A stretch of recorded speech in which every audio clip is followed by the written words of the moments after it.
some theologians disagree. Some say that there's levels of punishment. Some say that, but if you think about it, if God is infinitely and perfectly holy, then that means a single offense to Him is an offense to the highest authority. Like, think about it this way.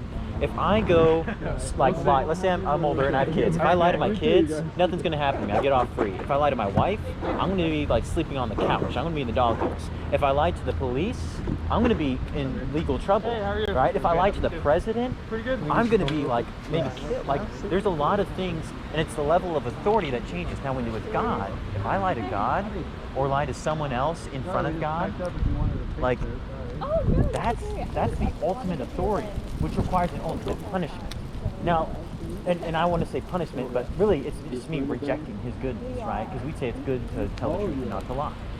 What do you think about that? I mean, I suppose, but again, it's just predicated on evidence is that, again, having been presented opinion. Yeah, you could say creation is evidence, but at the same time, you have in an infinite universe where theoretically anything can, there is an infinite chance that anything happens. Okay.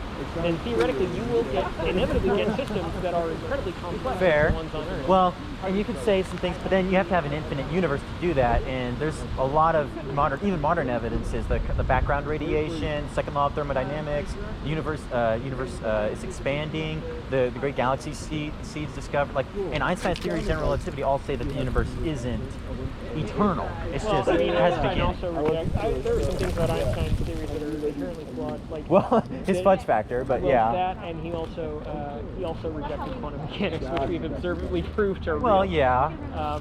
And he said, and I quote, "I don't believe God rolls dice with the universe." That was his. Well, I mean, he was Christian. He added the fudge factor in order to make it to where there would be no God, because if you have a beginning, he thought there would be a God, right? That's kind of where he was going with that. But yeah, I mean, like I'm just saying, in a sufficiently vast space, you have an enormous, unfathomable number of attempts at something. Right? Yeah.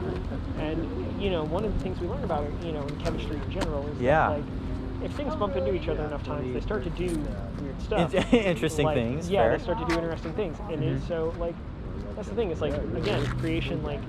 There's this sort of plausible argument. Humanity existing is that we are just some wild cosmic accident. Yeah. Well, see, I don't see if evolution is true and we're just a byproduct of a bunch of chemicals smashing around in our brains.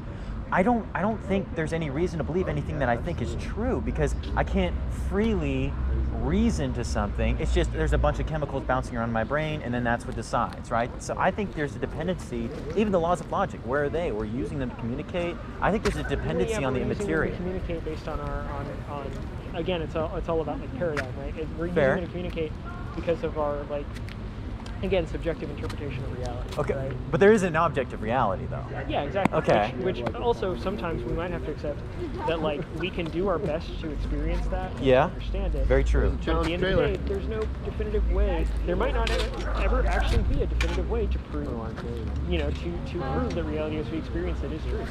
Well, but then you have to go with evidence, right? I mean, you found there's evidence that if you stay here and study, you'll get degrees, and you'll get some, you live your life based off evidence. I do too, right? For example, I'm studying mechanical engineering. I wouldn't be here if the evidence wasn't good that they don't give degrees out for mechanical engineering students, right? So I don't think, I want to be consistent and say that if there's evidence that I'm going to live